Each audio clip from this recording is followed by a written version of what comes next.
Të zgjidhim sistemin me metodën e eliminimit, do të thotë që kur të bëjmë mbledhjen anë për anë, kufizat të cilat përmbajnë x-in ose ato që përmbajnë y-in, duhet na japin 0.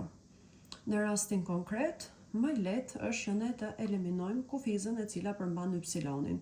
Si të shohim, në ekuacionin e parë kjo kufizë është pozitive, ndërsa në ekuacionin e dytë është negative.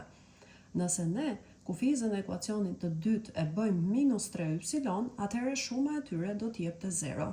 Për të arritur këtë, është e nevojshme që në ekuacionin e dytë ne të shumëzojmë me 3.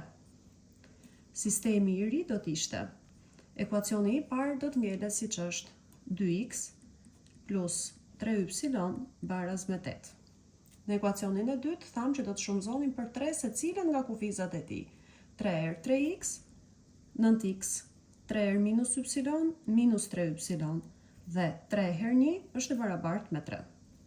Tani do të bëjmë mbledhjen anë për anë. 2x plus 9x, 11x.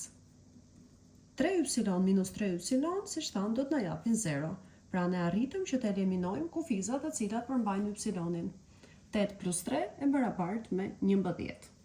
Që këtu do të nxjerrim x-in, i cili do të gjendet si 11 pjesëtim për 11. X-i i barabartë me 1. Në mënyrë që të kemi përfunduar me zgjidhjen e sistemit, duhet gjejmë edhe vlerën e y-it. X-i i gjetur do të zvendësohet në njërin nga ekuacionet. E zvendësojmë x-in në ekuacionin e dytë, 3x minus y baraz me 1. 3 herë 1 minus y baraz me 1. 3 minus y baraz me 1.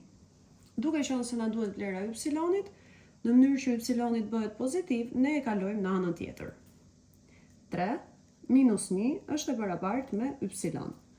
3 minus 1, 2, pra vlera e y-it është e barabartë me 2. Zgjidhja e sistemit tonë është çifti 1, 2.